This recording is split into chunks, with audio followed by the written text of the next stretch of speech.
workshop. You can sort of wander through and take a look at the beautiful building. It really, I think, grounds us in where we are. So let me now turn to this event. And I always enjoy book events because it's an opportunity to celebrate our colleagues. I'm not going to say very much more because we only have a limited time. I could say many great things about Midori, but I think you're going to hear a lot about her. But let me just take you very briefly through the plan for this afternoon session. Please come and join the chair there. We're going to begin with a brief overview of the book by Midori Ogasawara.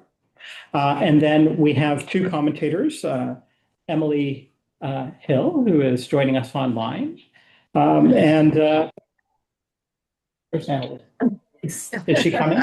She's on the way. She's on the way. Yeah. So we'll give her a little bit of time, or we don't want to. We're not going to wait, right? She is. Do we know? Yeah, I think she's on the way. Okay.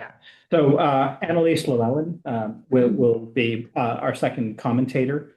I'm happy to pause if you want. If we want her to be here for your remarks, or do we know? Has anyone been in touch? Well, she has a class just before. Oh, I see. Okay, so she was. That's fine. Okay. Sorry, I should have confirmed that in advance. So we'll have the two commentators, and then Midori is going to respond, and then we'll open it up for Q&A. So that's the plan. And then, depending, we'll have a sort of close around 4:45, and then we can sort of linger. And there are books outside. If you haven't purchased your copy, right? You can get your copy. So let me just begin by introducing our commentators, and then we can take it from there, and they will speak to Midori and her work. And I think. Let's begin with that. So Emily Hill, who's joining us online, is an associate professor in the Department of History at Queen's University. She's a historian of 20th century China. Her research has examined the political impacts of Japan's expansion in northern and southern regions during the 1930s and post-war reconstruction in South China and Taiwan. And her edited volume, Chiang Kai-shek's Critical Years, was published by UBC Press in 2025. And then ann-elise lewallen, who will be joining us, is an associate professor in the Department of Pacific and Asian Studies here at UVic. She works with indigenous and frontline communities across Asia to strengthen relationships to land through critical mapping, heritage practice, and environmental justice. Her research spans indigenous studies, settler colonialism, gender, and energy justice. And she's the author of The Fabric of Identity and is currently examining how science and politics shape development and indigenous sovereignty in India-Japan relations. Midori, I did take my notes down on your background, and I thought, well, maybe I should say a little bit about you. And this is sort of my from memory, so forgive me. But you joined UVic about 5-6 years ago, right? Yeah, so during the pandemic. And you've been a CAPI, you've been a professor in the sociology department, as well as a CAPI associate. Hi, ann-elise, for several years, and I know you did your PhD at Queen's, and your background, and you have a journalism background as well from Japan, and so you bring many different perspectives to this topic. You've also been an incredible contributor at CAPI. You've brought some really impressive speakers to us who have looked at all kinds of aspects of Japan and surveillance, and your work has been really thought-provoking for me, and is of great interest also to me in the topic that we were discussing before, which is emergency powers and the powers of the state, and how to confront those powers of the state, Mhm. particularly in an age of AI technology and surveillance. So before I turn things over to you, let me just check, because you've obviously attracted an incredibly large group here. Do we need a few more chairs? Do we need to pull in I just brought a couple more chairs? And there's one for Ken. There's one over there. You're okay? I'm okay. Here. All right. Well, if others come in, we grab a few more. I'll go get more. Yeah. Okay. So, okay. So there's obviously much more to say about your work, but we're going to dive right into it. So thank you for joining us and giving us this occasion to celebrate your work. Okay, over to you. Thank you so much, Victor, for your very kind introduction. And thank you, everybody, for being here to participate in my book launch with CAPI. I really appreciate your time and also kindness. And then also I like to thank Katie and Noel for developing posters and then also setting up this hybrid the gathering, which is always challenging. I know. So thank you so much for your extra work for this book launch. And CAPI's Visiting Researcher Fellowship gave me the time to put together the proposal of this book back in the fall of the 2023.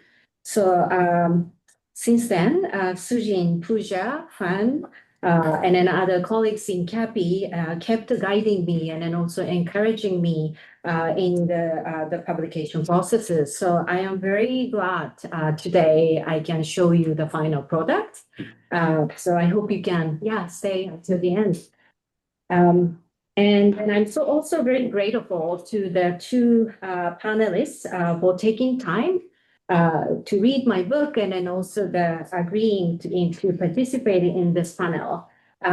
One is a historian, the other one is anthropologist, I'm sociologist, so this is very interdisciplinary conversation.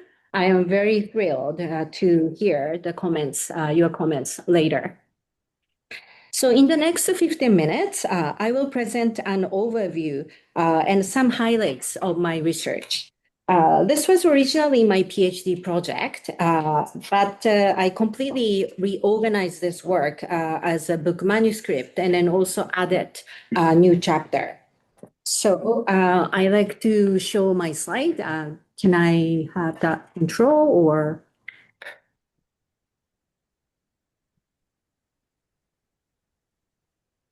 Give you this? Okay, sure. That's actually this one. No, I'll just put it Oh, on. okay, it on your laptop. Yeah. Okay. Let's do the arrow keys. If you want, I can do the slide. Thank you. No. Please. Yeah. Okay, so then here is the table of the content. This book starts with my own traveling experiences with the early facial recognition system at the Japanese airport in 2003 when I was an investigative journalist. Because the system failed to identify me as me, I started to think about, who defines who I am. Because I know more than anyone else, I'm me, but the system tells me as me. So then the surveillance technologies, normally, such as the facial recognition systems or the fingerprint identification or the security camera, seem neutral. Most people think that's a neutral technology. And then data collection looks objective and then also harmless. So most of the time, people do not hesitate to show themselves in front of the camera. However, I started to think there is the power relation between the watcher and then the watched behind the scene. We just don't normally see the consequences of surveillance until the consequences are unveiled. The whistleblower, like Edward Snowden in 2013, gave us one of the very rare opportunities for the public to learn about invisible digital surveillance networks. That was in case of the Snowden revelation that was built by the United States government all over the world during the war on terror, which started after 2001. So then the witnessing the proliferation of the biometric technologies under the war on terror, I found my task as a researcher to uncover the social consequences of the surveillance technologies and discover the historical roots of the biometric technologies in the Japanese context, where I grew up.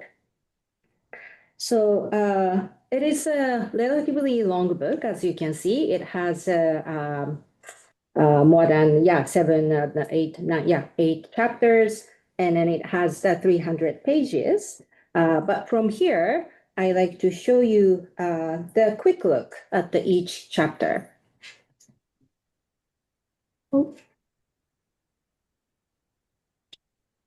Yes, okay. Okay, so the first, so Japan first widely implemented the technology of fingerprint, the forerunner of biometrics in Northeast China when it occupied the region from 1931 to 1945. So I went to Northeast China in 2016 to find the Chinese experiences of the Japanese surveillance technologies and then identification systems. There, I found the various kinds of the ID cards I'm showing on the screen right now, which were issued by the Japanese agencies. And then we saw these, the ID cards I couldn't find in Japan, so I went to China, and then we saw this in a local archive called the GC City Museum in Heilongjiang province. And but also, so I was very excited to see these, the details of the ID cards. As you can see in the photo on the right, there is a fingerprint, and then also the photo, and then this was used for the labor control system, basically to accept the migrant workers from other parts of Japan, other parts of China, and then also use them as a cheap labor power. But at the same time, as soon as I arrived in China, I noticed the gap between my research questions and then also the people's overwhelmingly violent experiences of Japanese occupation. For the Chinese people I spoke to, biometric ID card system are very insignificant part of the Japanese occupation. So then the understanding the big picture of the Japanese colonization became my second task in this research. So how can I have my research make sense to those people's lived experience of surveillance violence? The relation of the surveillance with the violence became the major theme of this book as a result. So that's the introduction part. Okay. And chapter 1, I wrote a modern history of the identification technology from global perspectives before I focus on the Japanese context. So I see ID system, identification system as surveillance among other characteristics. Normally the registration of the person, the personal data, is the starting point of identification and surveillance. And these technologies are used in different, the systems like the pass systems, the permit systems, certificate, and then World War I definitely created the opportunity to spread the passport system. So those are the wars and then colonization actually created the opportunities for the sovereign powers to investigate and invest and then invent the new technologies. So after the 19th centuries, there is the huge boom of the imperial science and technologies that are particularly paying attention to biological aspects of the body. So photography is actually one of the surveillance technologies in an early stage that developed. And then anthropometry, which is about the measuring of the bodies, that's another type of technology developed around the same time. And then the fingerprint was invented in India under the British Empire as a forerunner of biometric technology today. So then Japan trying to catch up that modernization since they are demanded to open the markets by the United States gunships. And then so they started to the process of the modernization after the mid-19th century. And one of the first things the Japanese government did was the creation of the list of the people called the Japanese, which is the Koseki system. So the Koseki Act of the 1817 was a mandatory registration for the people who resides on the territory of Japan back then. And so you were not able to say no, basically. And then, yeah, government kind of used the threatening, the rhetoric to make everyone that come and then register with the government. And so this process I see as the making up the modern Japanese, who should be counted as the citizens of the new nation state. And but at the same time, when Japan started to colonize other parts of the world, they including the people in the colonies. And then it was not only the inclusion, this was also the developing the new hierarchy between the different ethnic categories. So in the first registration, first round of registration, the people who are registered are called original Japanese. And then after that, Ainu people who are colonized in the north of Japan, it's the place called Hokkaido today. And then also in the southwest, Okinawa, Ryukyu Islands were colonized, annexed by Japan. And then the Okinawa people were also included to this, the colonial Koseki system. And then after that, the Taiwan became the Japanese territory as a result of the Sino-Japanese War, 1895. So Taiwan was the first overseas colony for Japan. Taiwanese people, Taiwan Koseki developed. Japanese started to collect the data from the people in Taiwan. This was very different from the Japanese Koseki system. And then also the Japanese government create the Korean Koseki as well. And then after that, the Japanese Empire expanded toward the Pacific and then the Sakhalin and then Micronesia. They also created the different type of Koseki system. So this was a kind of imperial inclusion of the people, but at the same time, they developed the hierarchies among the different, the ethnic racial categorization. So that means those people didn't have the equal, the legal status as the original Japanese. So their citizenships, they were counted as a Japanese imperial subjects, but their rights are significantly limited. Oh, I show here the current type of Koseki. It's actually my own Koseki. So if you can read the Japanese, you can read my personal information as well as my son's. This is, so all Japanese are still required to register with this Koseki system to this day. Yeah, and then so it looks like just a neutral, the collection of the personal data, but actually it has a really patriarchal framework and then very men-centered. I can't give all the details today, but yeah. Oh, great. Okay, great. So then ann-elise can talk about it.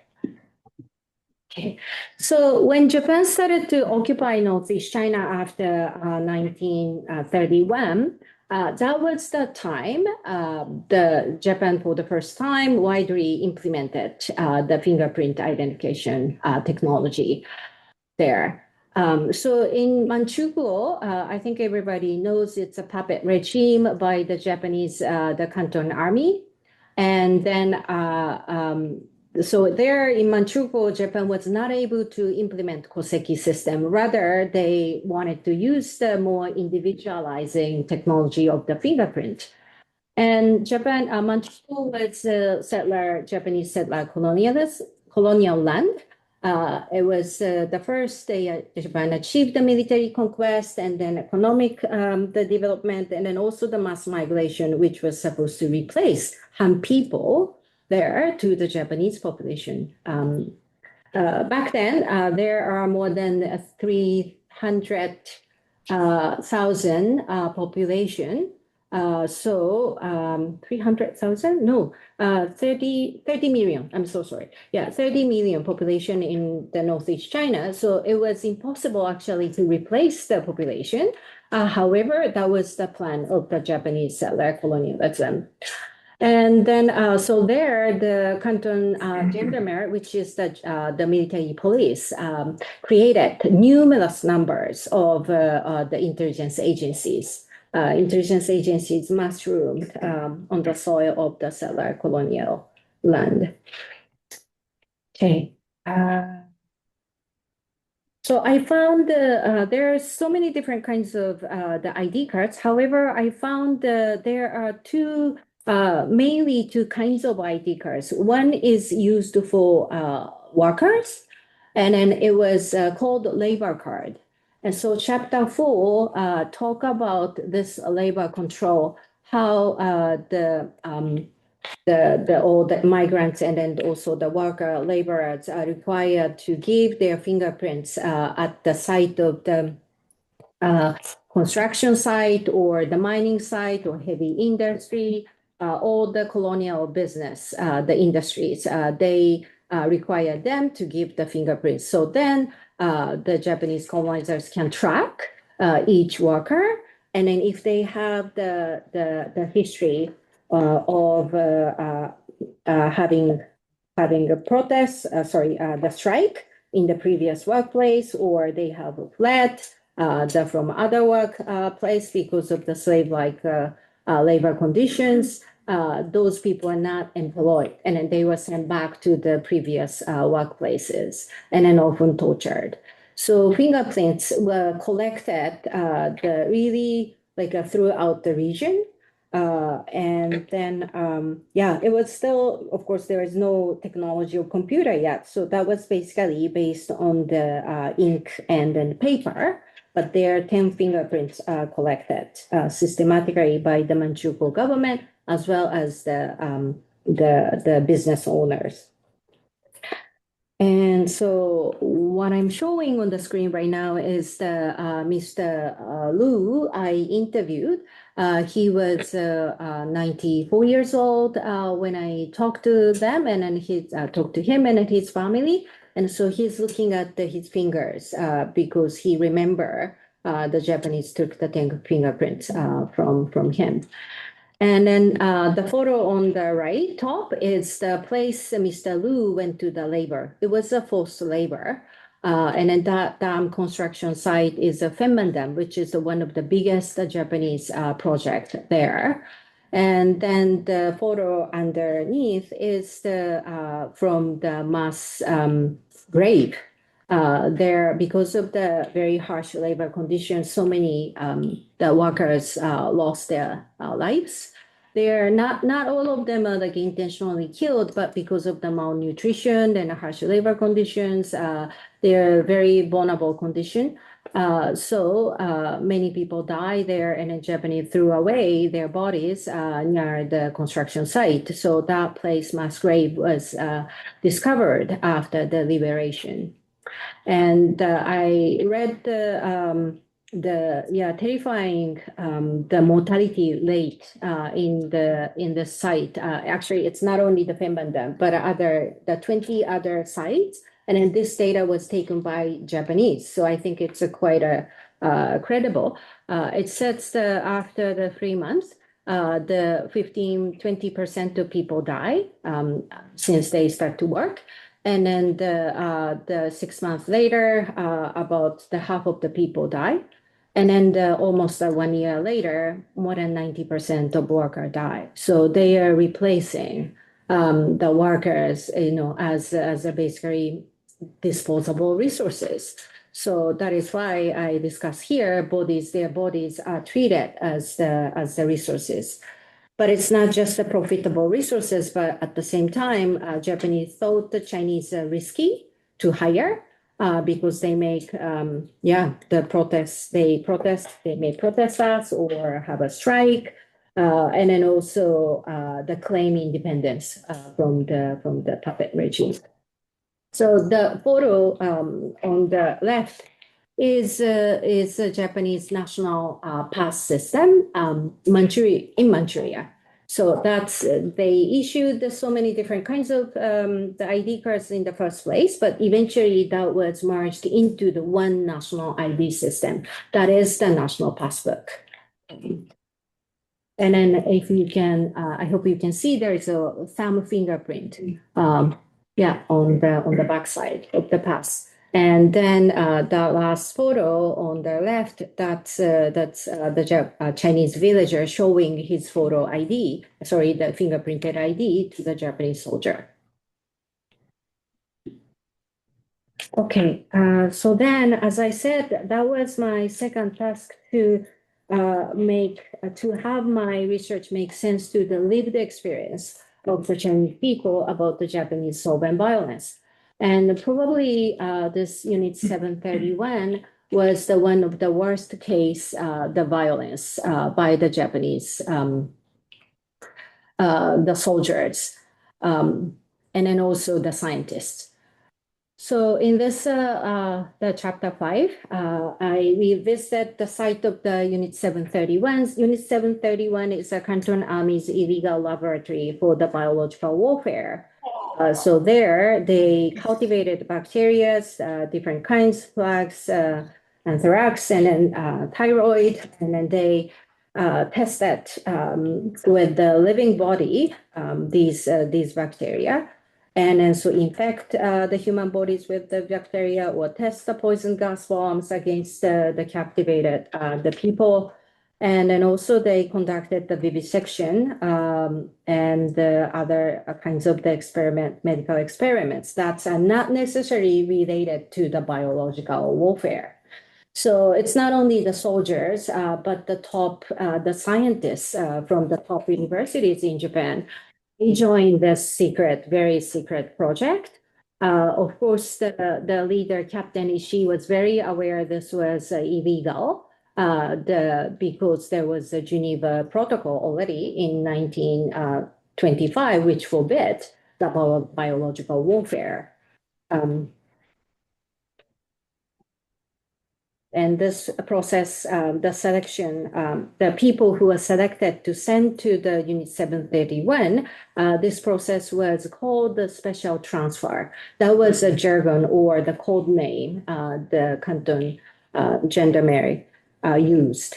So I look at the file of the written by the Canton gendarmeries and then traced how the people were selected. And then sent to the site of Unit 731. So this is a famous word by Seiichi Morimura, who wrote the book, The Devil's Gluttony in 1981. That was probably the first official moment for the Japanese public to acknowledge what happened in this very secret, Japan's secrets of secrets. He said from the moment the Chinese patriots arrived, were captured by Canton Army, they ceased to be a human. They became just a log, treated like not lumber for construction because they were logs. They did not need the individual names. Each of the log sent to the Unit 731 was given a 3-digit number, and then sorted into different teams in the unit, and then used as a living ingredients for that the team's research purposes. And then this was not the contingent or accidental killing, and then because there was a classification chart for the rationalization of these victims, who should be sent to this Unit 731.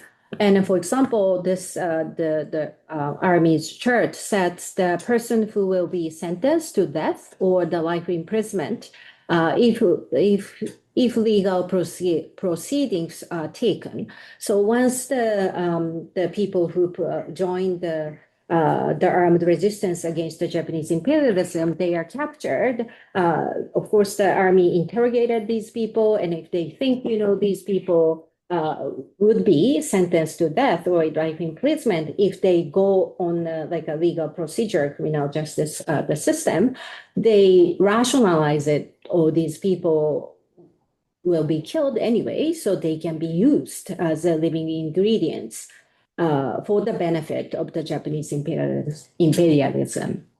And there are other criterias, and in this, the document was discovered through the trial in Khabarovsk in the I think it was 1956. But anyway, this is also the very deeply hidden material. Okay. I also interviewed some of the family members of those the victims, special transfer victims, and then this is one Min Chen's nephew. We met in Heilongjiang province, and on the right, that's the document of the special transfer the Canton Gendarmerie wrote, and then that included the 2 photos of the victims, which is a very rare case. So that's exactly the person who are killed in the site of the Unit 731, and then that's the family members, they learned this long time later in the 2000s after the Chinese the scholars dug up, found these the files, and then also identified who were killed at the Unit 731. And so his family members created the grave near their home without any bones or remains of the body. I also interviewed other peoples like the family members of the Li Hobin, Yuan Mijian, and then San Yuan Kim Chin, and then Li Penji. Their stories are all heartbreaking. It is not just, one-time violence because of the Unit 731.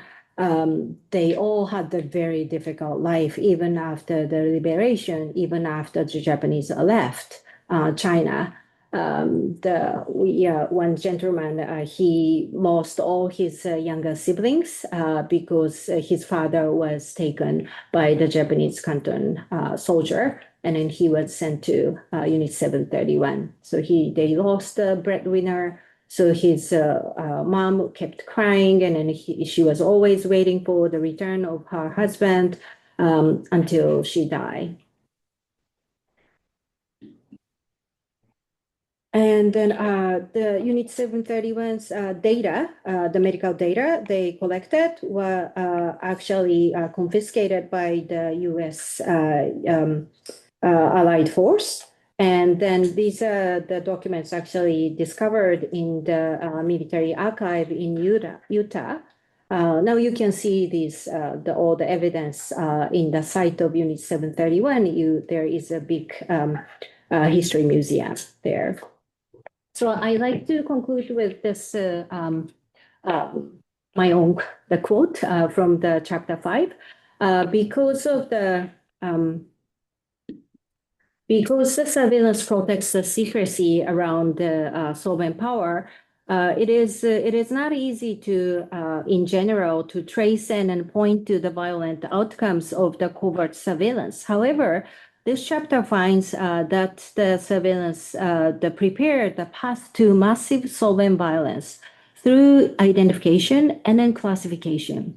The identification systems thought out colonial bodies, and the classification chart rationalized and thus automated the systematic consumption of the bodies through special transfer.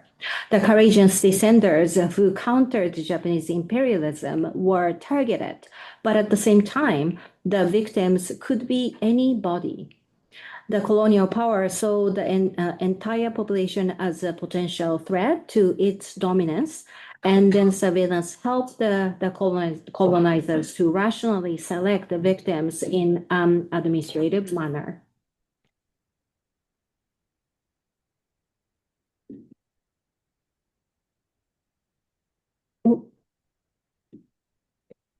Oh no, oh no, where's okay. So to end, I am most grateful to those people for accepting my interview request and then welcome me and then my family in China. I visited their houses and then experienced their lavish hospitalities, especially from my son. So that's my favorite photo in the center. While I was having the interview with the lady with my interpreter, Yuma was attacking on the sunflower seeds. The sunflower seeds, and then he was really into it. And so the lady offered a lot of sunflower seeds for Yuma. And so he was able to wait for 2-hour interview. So yes, so these are the photos from my interviews. My partner Ken took, and so the photographer is in the room. So I'm also, of course, thankful to my family as well. Thank you.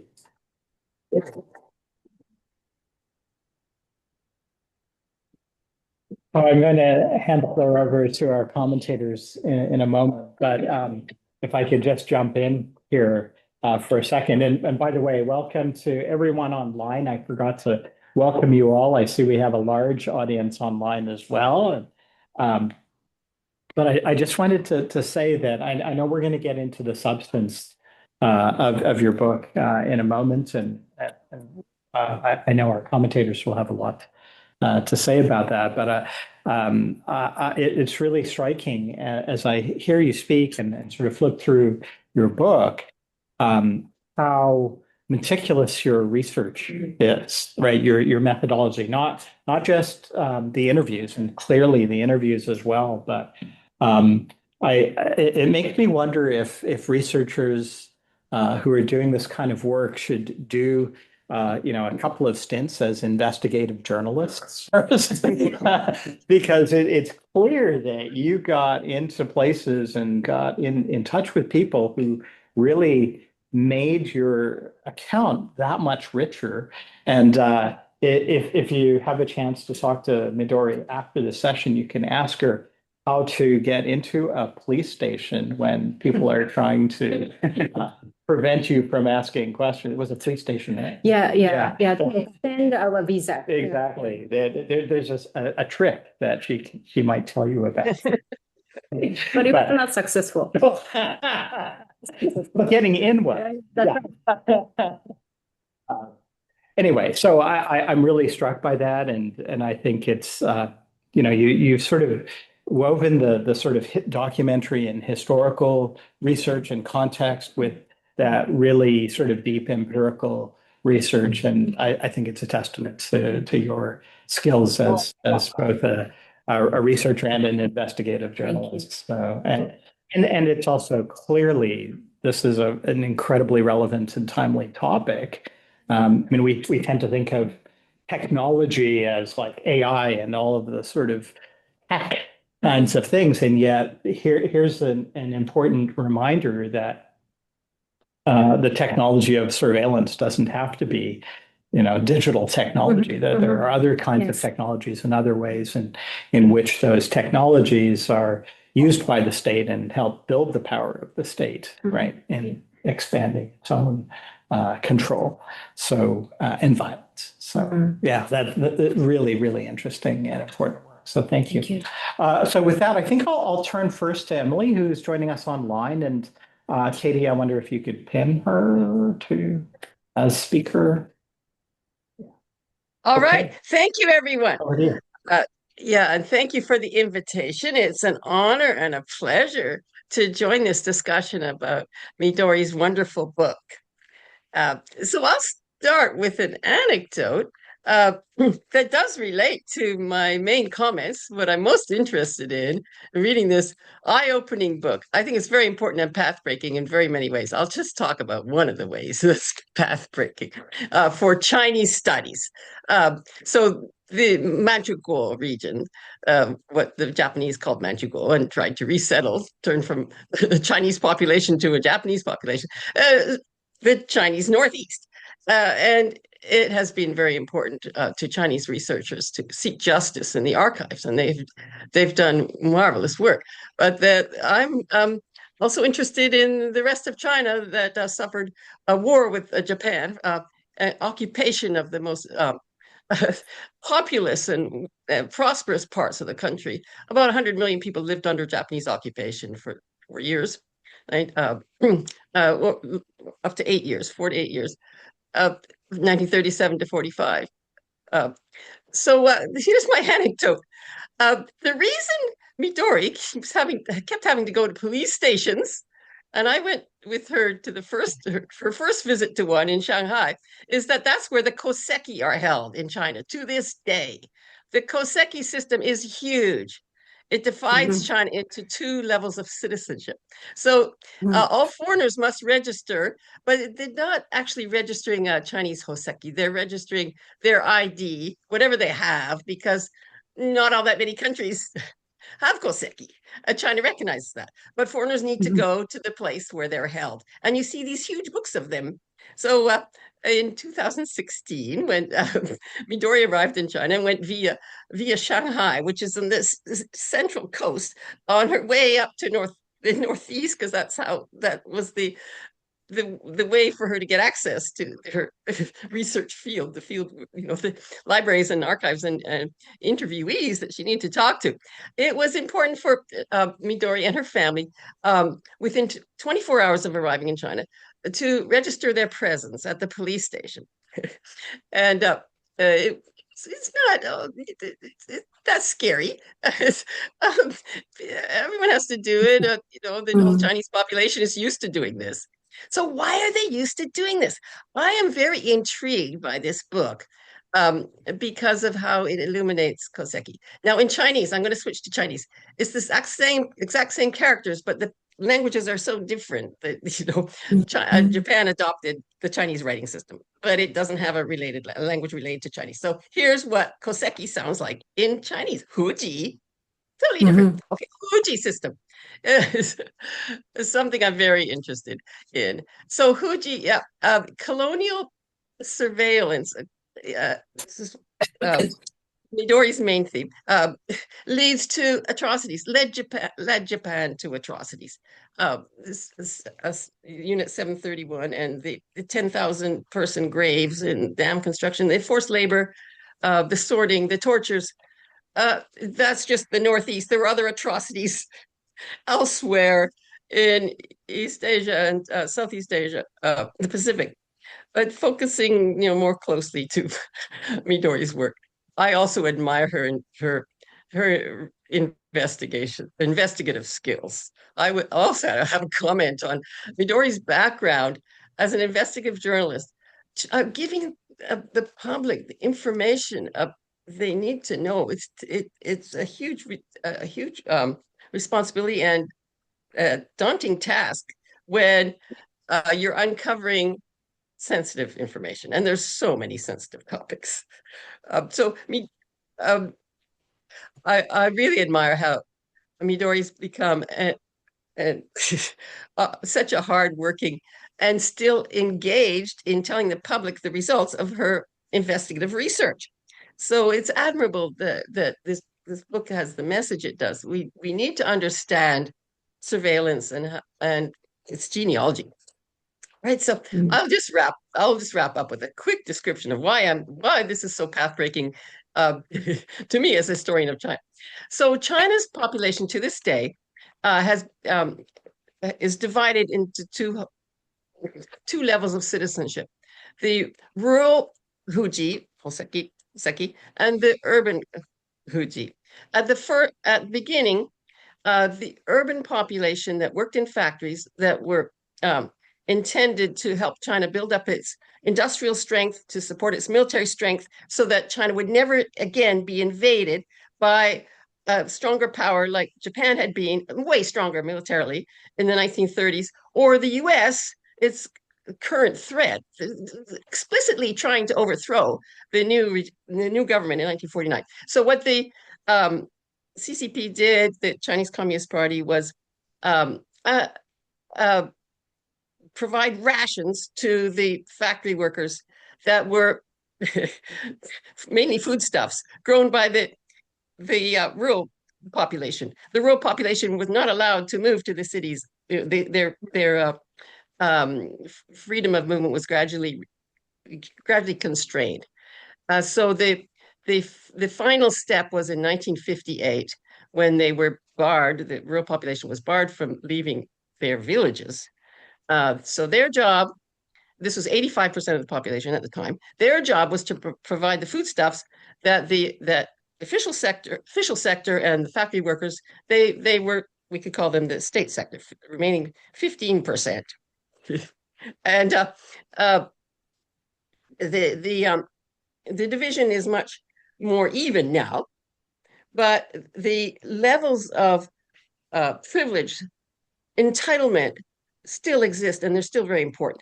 The rural Huji holders don't have access to good education, don't have access to medical care, healthcare, don't have access to employment, don't have the right to buy property in the cities. However, like Koreans in Japan, have lived in the cities for generations now, some cases, but still don't have the right to switch their Koseki, Huji, to urban Huji, unless they're very successful people. Very a few successful exceptions.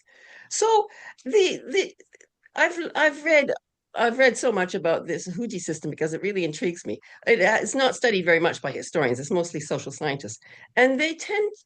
So Huji was a term already, existed in ancient times, but the Chinese Communist Party used it euphemistically to make people feel it was something natural and historical, but it was a whole new system, actually. They just used this term to make people feel it was natural, and it has been naturalized. You can't do research on it in China very well. It's a sensitive topic. But those who have done research on outside China mostly connect it to the Soviet system that the Chinese Communist Party had adopted. And there was something like that in Soviet times from the 1920s called pass system. Villagers couldn't easily move around. No one could easily move around.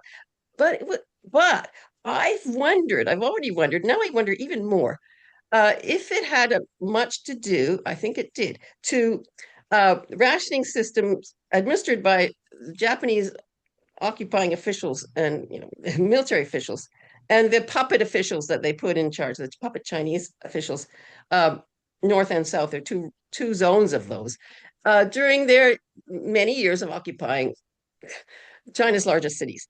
So they registered everyone in the cities and used the Koho, Baojia in Chinese system to do that. But the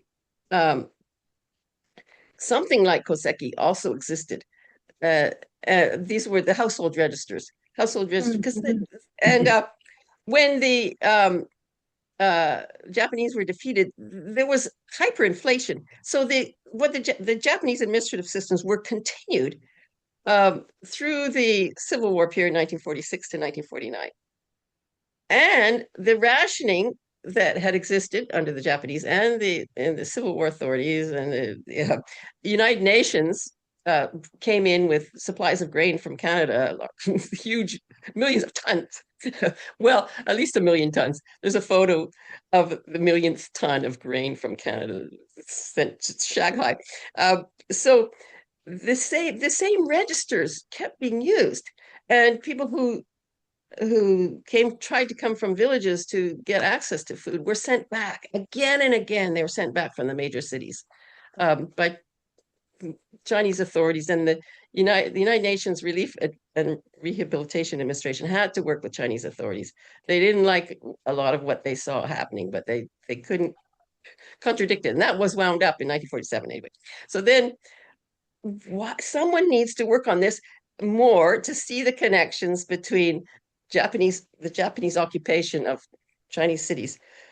So as Midori pointed out, at least 15 million people died under Japanese occupation of the Northeast and the rest of China during the whole period of war. It was actually, according to more recent statistics, probably a lot more. A friend of mine, colleague of mine, says it's 100 million people. 100 million people died during this war against Japan.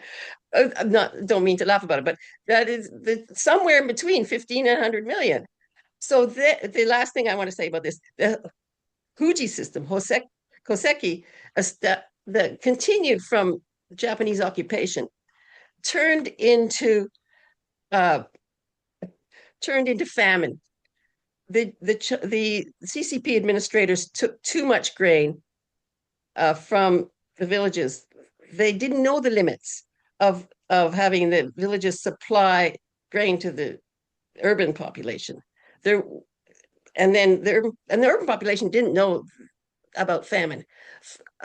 30, some people say 50. I like to give the estimate of 30 million people died from 1958 to 1962 because of their exclusion. It was an inclusive, as Midori so aptly calls it, this is a wonderful phrase, it was an inclusive exclusion of a large part of the Chinese population from the right to food supplies. It's closely tied to Huji. You couldn't go anywhere. You could not eat if you didn't have your Huji pass, your Huji registration with you. And you were not allowed to enter the cities. You weren't allowed to leave your villages. There were troops barring the roads as the starvation worsened. And like 731, it was deliberate. The people at the very top knew they couldn't stop Mao. He refused. Mao refused to stop the program, the Great Leap Forward, that was causing famine in 1959. And when the starvation was beginning, this was reported to him, he refused to call a halt to the program.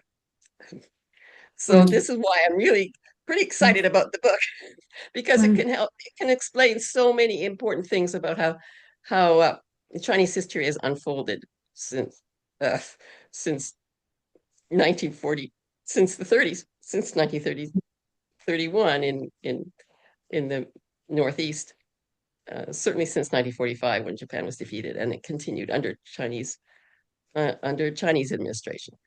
One more thing. Thank you. To blame, one more thing.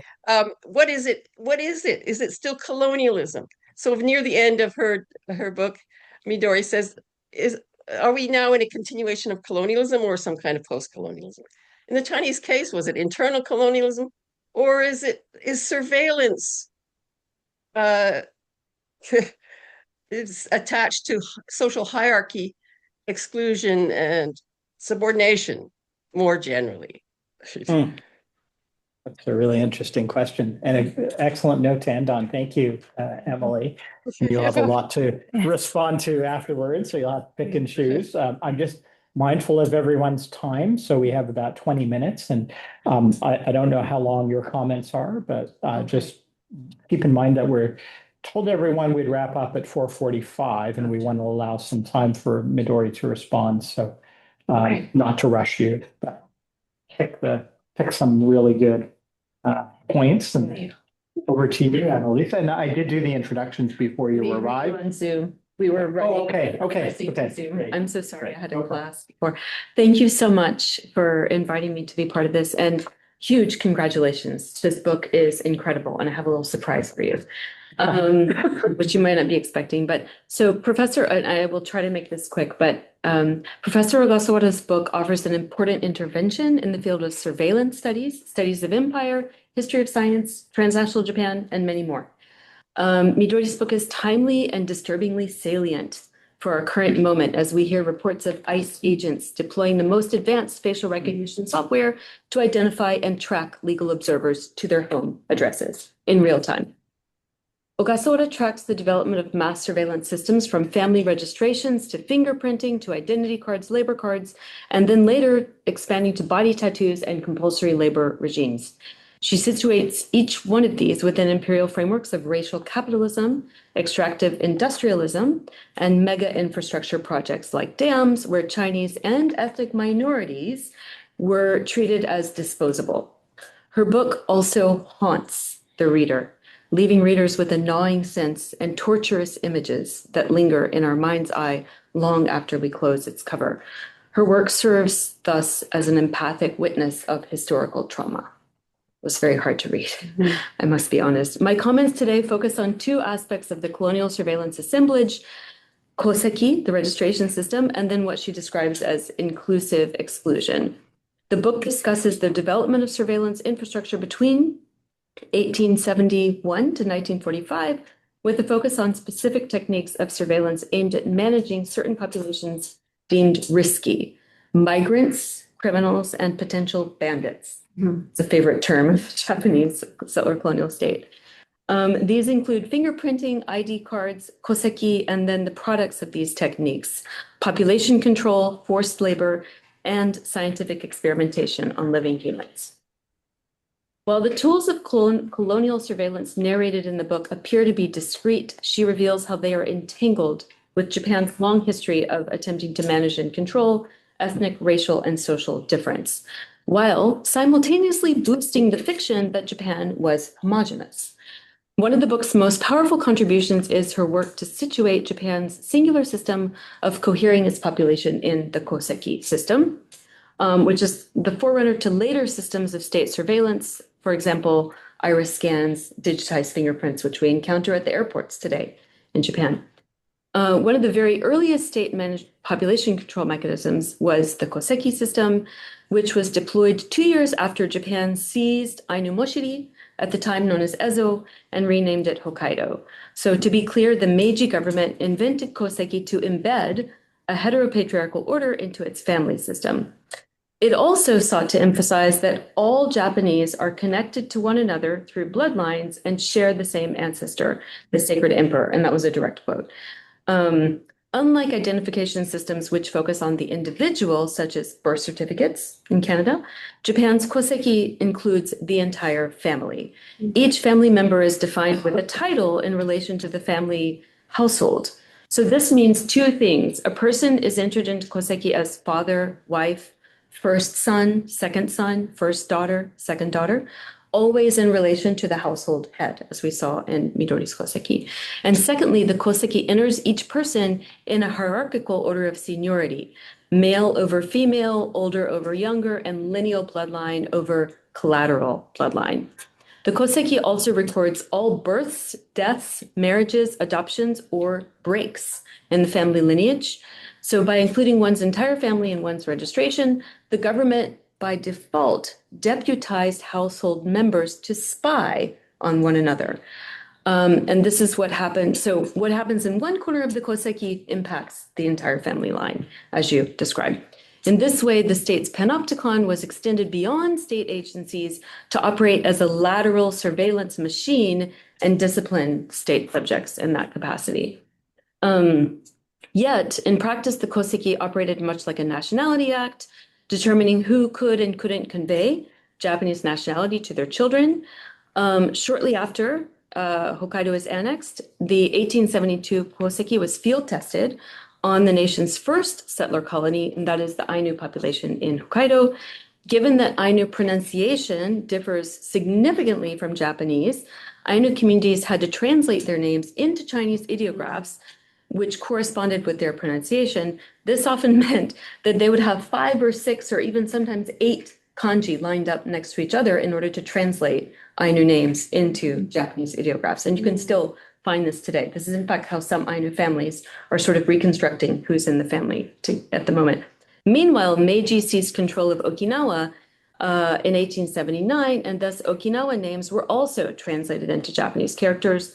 For both Ainu and Okinawa, these new identities ushered in assimilationist policies such as teaching Japanese language. It also introduced this lateral surveillance across the population.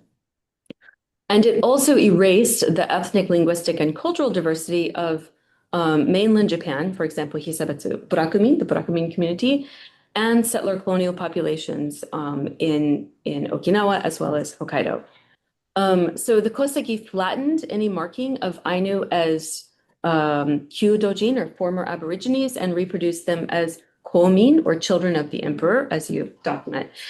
Meanwhile, in Okinawa, Koseki expunged centuries of Okinawan relations with the Ryukyu kingdom, and later narratives advanced by Okinawan anthropologists that Okinawa was the storehouse of archaic Japan. That all sort of becomes flattened.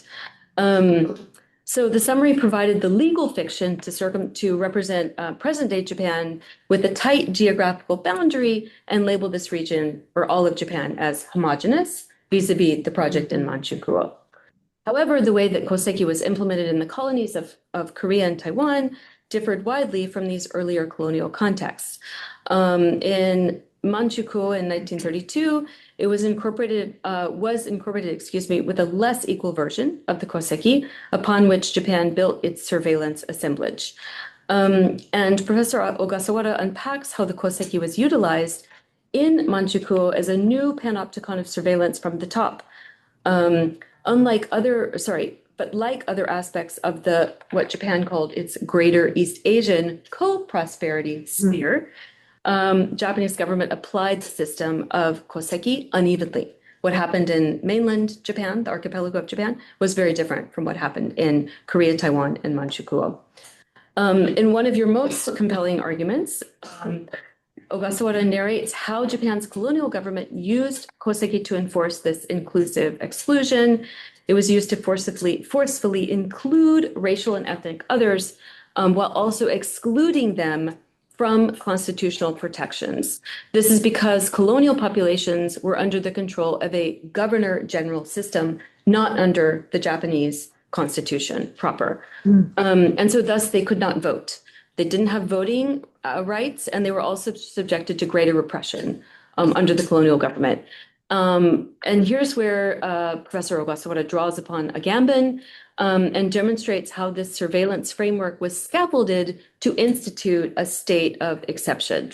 This refers to the sovereign right to suspend the law and to create a selective state wherein certain groups will no longer have legal protection. This may include suspending the judiciary, suspending the right of habeas corpus, and nullifying other laws as it chooses.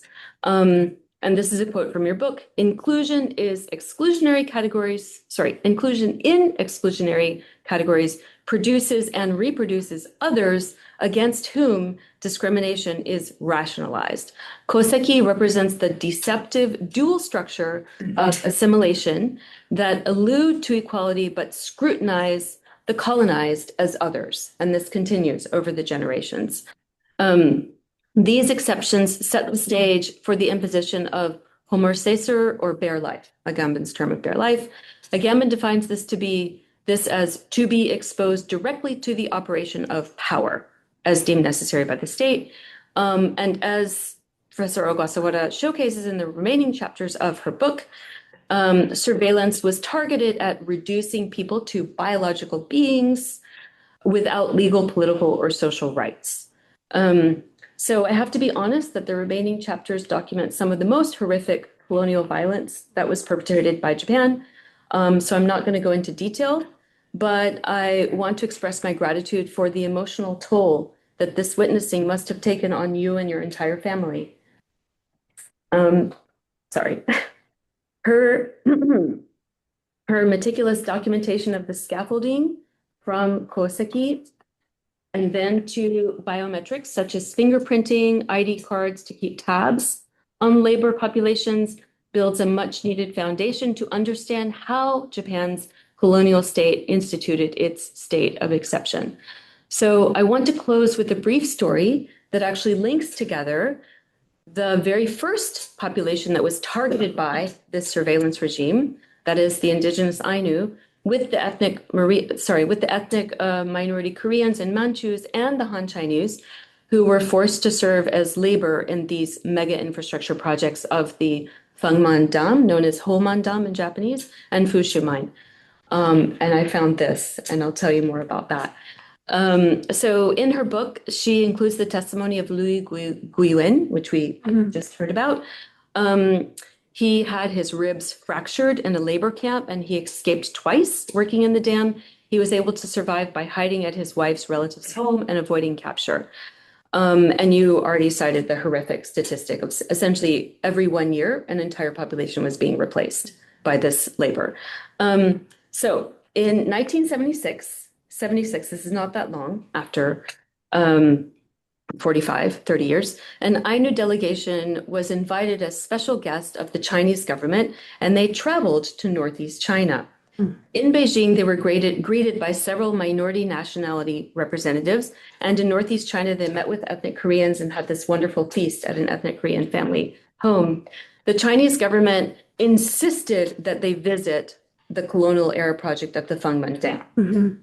So Kayano Shigeru, who was elected as the very first Ainu member of parliament in 1996, he was actually the leader of this delegation, and this has words from everyone who attended that. As he recalled, so I'm going to read from his words, and I apologize, this is quite graphic, so everyone trigger warning. As he recalled, the dam construction was, quote, less like a nightmare and more like a hellscape for the Chinese people. The landscape surrounding the dam became a mass grave for tens of thousands of Chinese laborers who were worked to death. Kayano wrote, as I walked along looking at the simple artifacts on the wall of the museum, I suddenly glanced down at the window on the right side of the building and recoiled. Imagine a scene where a sudden thunderstorm hits a bountiful pumpkin field, flattening the leaves and exposing the pumpkins. No, that description doesn't even begin to capture the scene. There were human skulls everywhere. Some of the remains had their legs bound together with wire, the wire rusting away, while others had their crowns replaced with gold, leaving square holes. The sheer force of it all seemingly happened naturally without anyone causing it. It was overwhelming. I hesitated to point my camera. However, I decided the best way to honor the deceased would be to return home and show my many friends this sight, which should never, ever be seen again. I pressed the shutter several times, apologizing in my heart. And as the last one there, I bowed deeply once more and stepped out of the building. And he actually has an image in the book, so I can pass this around. It's marked. So it's a much more massive file, but I can pass that around that you can see. So I just wanted to end with his words because when I read your book, I remembered this incredible journey from the 70s from this Ainu group. And I'm still trying to process and understand what those connections mean, but your book is sort of helping me, and I think will help a lot of people to understand much more sort of deeply the ways in which these systems, which got their start at this moment in time, are sort of have legacies which linger on and are sort of have been put, on steroids basically at the moment. But it's really, really important for us to understand those early systems. So thank you so much. Thank you.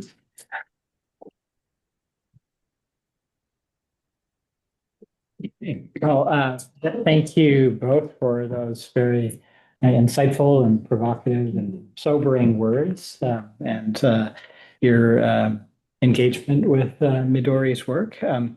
Midori, I'm sorry I haven't managed the time very well, but you have a few minutes to respond, and then we can release those of you who need to go, and then we can continue on a little bit with Q&A. That'll be great. Yeah. So we plan there are the questions from the public, we can extend until 5 p.m. I think we can go to 5 p.m. If you want something after this, please. Yeah. No, that's fine. Do you want to postpone your response and then respond to everyone? Yeah. Right. Okay, and then we'll give others a chance to sort of come in with their comments, and then you can try to sort of wrap it all up afterwards. Is that I don't know if you want to look at this. We have a couple of comments online. Do we? We don't. No, we don't. Checking. So I just put into the chat that if anyone would like to. Oh, okay. Sure. Yeah. Okay. So let me open it up to anyone online or in the room. Just offer, please, some brief questions or comments, and then we'll collect them and turn it back to Midori to respond. One who would like to? Okay. Thanks, George. Comments or questions? Then I can first respond. Sure. Okay. Yeah, Well, then why not? Yeah, then if you Okay. have any questions afterward, yeah, Please. I would be happy to Okay. answer. So Emily, thank you so much for sharing the facts. The Chinese Fuji system has the connection with the Japanese Koseki the system, which is actually in Manchuria. That was a household register system. But I didn't know what happened to the collected personal data when after the liberation in China. So anytime but it's so interesting to see all the area Japan occupied once, including China, Taiwan, Korea.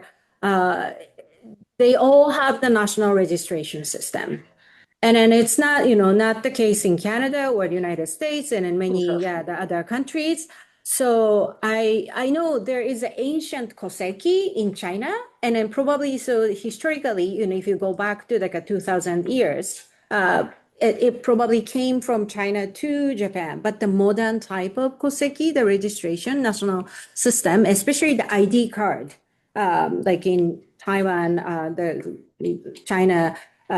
Korea has the national ID card today, and then they are basically required to carry all the time. But Japan doesn't have that national ID system. So Japanese didn't use that technology against toward their own citizens. But all the area Japan occupied, they still new governments after the revelation. They keep the similar technologies, and then they officialize that system, their own system. So that's a very I think I'm very much interested in the further investigated how this historical roots of the Japanese colonialism. I know the South Korean case has a clear connection with the Japanese imperialism, especially Manchuria, because Park Chung-hee, who was the military dictator after the 1960s, he received education in Canton Army, like in Manchuria. So then he started the national ID system in South Korea, and then we still have the same system. Including fingerprinting. And then also in the Japanese context, it was very important movement after the 1980s. The Koreans and then Taiwanese and then other the citizens, other foreign citizens, they started the protest against the Japanese the government because they don't want to be treated as criminals and then by giving their fingerprints. So that's, really raised awareness among the Japanese people after the 1980s, why only the former Japanese colonial, former colonial citizens are required to give the fingerprints to the Japanese government. So, so then,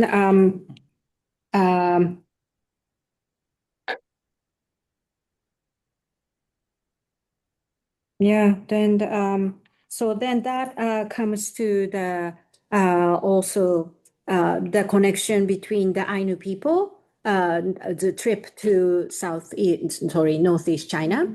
I think that's around probably the same time, the people become more aware why the fingerprinting used for the civil identification rather than the criminal identification. And then I think, yes, that's the photo you shared with us, ann-elise. That's the case of the 10,000s, the pit of the 10,000 corpse. Yes. And then that's not only that; those are not discovered only in Northeast China. It's anywhere the Japanese had the colonial business, like mining or the heavy industries. You can find this horrific. The mass graves, and then the people are not really identified yet, who died there. And it's a huge number. And then I have to say, most of Japanese are very unaware of it. I knew, some cases of the Japanese war crimes before I visited Northeast China for my field research, but I did not know anything about Yep, I'm here. I did not know Oh, anything academic. about. Certainly. Sorry? Anyway. I did not know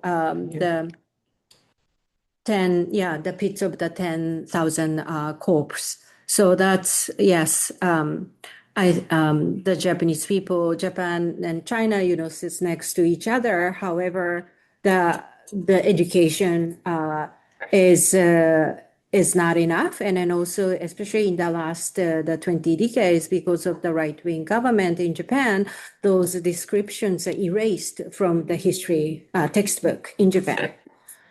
So that's certainly we are still learning, the new facts of the war crimes and the colonial crimes. I think. Yeah, I think in this sense, and then I think colonialism is ongoing, while the hiding certain facts from the public. And then the ignorant, if you are ignorant about the past, we can make the better choice for the future. Sure. Yeah, thank you. Other questions or comments? Online. Yes, please. I'm just to get the gist of it, is the technology makes it easier to dehumanize the victims, right? It's easier to kill them if they're a number rather than name, I guess. Do you know broadly, just comparatively, is that always the way in genocides? Is that typically the way, or like, I don't know, the Rwanda genocide, did they do a pass system, or I think the Nazis? Yeah. Right. Yeah, so the categorization, the surveillance or identification is not, directly caused the genocide. However, once it started, the categories, the identification and the surveillance system created really contribute the automating the killing. So that's the case of the Nazi Germany, Rwanda, also Belgium, that created the category of the Hutu and Tutsi people. So the people checked with their IDs and then, they're instantly killed if they are identified as a Tutsi. But eventually the Hutu people also killed. So this is something I also found in my own the research. The categories seems like, protecting certain people in the first place, but actually eventually violence, solvent violence consume everybody. Yeah, everybody. That was also the case of Rwanda. The categories are first used as to identify who should be killed and who should be protected. But in the end, people didn't believe the information on the card, and then they started to kill the more people. It seems like, in a way, it absolves the perpetrator a little bit. It wasn't them making the decision to kill; it was the system, the categorization. Yes. Yeah, and then so these categories themselves are created through the colonization often. Yeah. Rationalizes it. Yeah.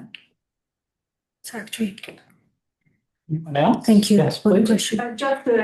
It's really, it's almost the inverse of the, but right now Palestinians in the West Bank are unable to travel to get a visa. They're required to go to Jordan, to Amman, or to Tel Aviv. And they can't go to Tel Aviv because they're restricted. And it's greatly expensive and dangerous for them to go to Jordan, to leave the West Bank. And so they have to go to have biometric information collected. And in a way, it's being used to harm the population or to restrict their ability to travel. And I don't believe it's true for other nationalities. For example, Ukrainians perhaps were able to get a visa more easily. But for Palestinians right now, it's quite an issue. And this, I'm talking about the Canadian visa. Mm. Just again, it's similar, it just touches on the same subject. Yes. So I think Emily said the Fuji system is so naturalized in China. The same thing, the Koseki system is naturalized in Japan for a long time. So people don't really question. I think visa or the permits are the same. We don't really question about the passport system, for example. And then in case of Israel, Israel has had the full color coded the ID card system. Yes. So the people's mobility is restricted according to that color coded ID. And then especially the Palestinian people in Gaza and the West Banks, they don't have mobility, the freedom to move almost at all. It's very difficult to go through the checkpoints, and then you are harassed. And then, that's the system, ID system, that creates the site of the surveillance and then also the violence there too. But I think in Canada's the pass permit system also the restricted the indigenous people's movement, particularly this side of Canada, the Canada's West, has the pass system without any legal basis. And so the indigenous people are also not allowed to leave their reserves, and they can't really visit the family members or do the business outside either. So the ID system, especially the ID card system, if they are required to have any population, so that means the police or the authority have the rights to stop them and then ask question why you are leaving, where you're going, who are with you, right? So that's so ID seems like it's just very neutral, but actually, once it's put to the practice. Yes, that's about the mobility issue, and then also that you are basically the subject to the very defenseless position. Yeah, by authority. So I think works like this are really interesting because they raise questions, right, about all of these different contexts, about Palestine, other contexts in which ID cards, identity cards, biometrics are important, and especially these days. I think you mentioned ICE or somebody mentioned. Yeah. And so there's so many implications and so many, I'm thinking, I'm going to leave this session thinking about all of these questions and the relevance of what you're doing for our contemporary context as well. So I want to thank you for, we have one more question. Okay. We're very close to time. So is it a written question? Oh, student. Okay. So very quickly, and then we'll give Midori a very quick response and then wrap up before 5. And if you're there, you can unmute and just ask the question. Well, shall I read it? Hello, can you hear me? Yes, please. Hi, greetings from Korea. Hi, huge congratulations to Thank Midori. you. Thank you for participating. I didn't want to miss it. I really wish that I was there in person. I have a quick question. I think it's a really remarkable book. It has both historical and contemporary significance, and I'm really happy for you, Midori, for this remarkable milestone. So the question I had was regarding the knowledge, technology, and technicians who were employed in Manchukuo for surveillance of its colonized population at the time. So could you guide us into how such a vast colonial surveillance system was organized when there's no computer, there's no internet at the time, right? And specifically, I would like to know about data storage and maintenance practices, the roles of the individuals who were involved, and the knowledge and training they received to become human agents within the system. So this is sort of a science and technology studies questions. It's more geared toward the production of such knowledge and technologies. Thank you so much. Thanks, Sujin. Thank you, Sujin. So yes, Manchukuo is known as a place that many engineers and technicians came in, and then they actually started to try and then implement the new technology. So before Japan has the flush toilet, they had a flushing toilet in Manchukuo. And then that's because of I think the Japan wanted to show off the latest technology and then get the international, the kind of acknowledge like the recognition as a state, because that was a puppet regime. So not many, the governments admitted Manchukuo as a nation. So that's part of their strategy. So then the fingerprint was also seen like an ideal new technology to show off to the international community, and then also at the same time govern the people population there. So they had the training center for the fingerprint technicians, and they started to, they had the Bureau of the Fingerprint within the Manchurian government. And they hired the people and then trained them. And then I think the first year was just 20 or 40, but then it's hundreds later. They trained the fingerprint technicians. Yeah, and then also, yes, they didn't have the computer. However, they used a card. I think in my presentation, I first showed the card of the 10 fingerprints. And then that's, they have normally created the 2 cards of the fingerprints. And then one is in the office storage.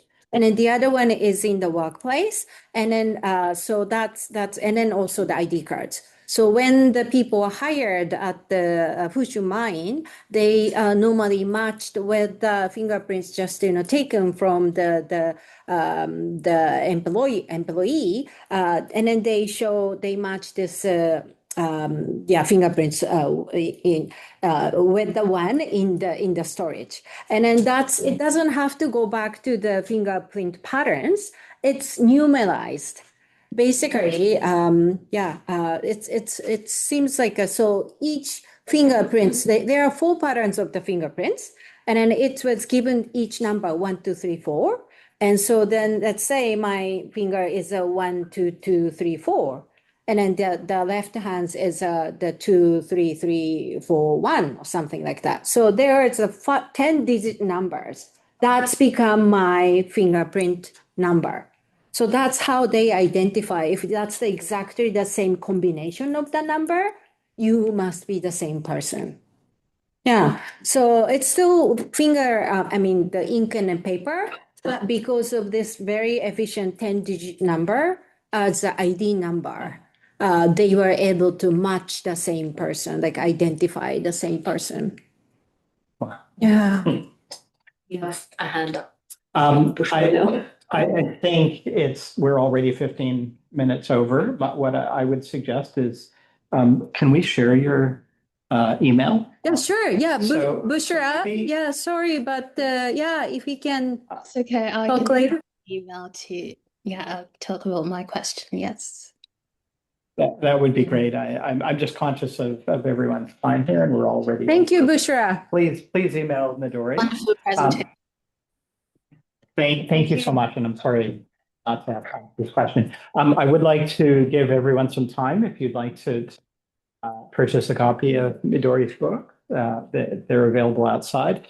But most importantly, I want to thank you again for bringing your research to CAPI and spending time with us and your energy and all of your insights. And thank you for giving us the opportunity to engage with you. Thank you to Emily and Annalise for your commentary and for giving us a lot to think about and some really difficult and challenging in the best possible way things to think about. So thank you so much. Thank Thank you, Midori. Congratulations. Thank you so much, Emily. Thank you. Here. Congrats. Well, I'm just an undergrad. Okay.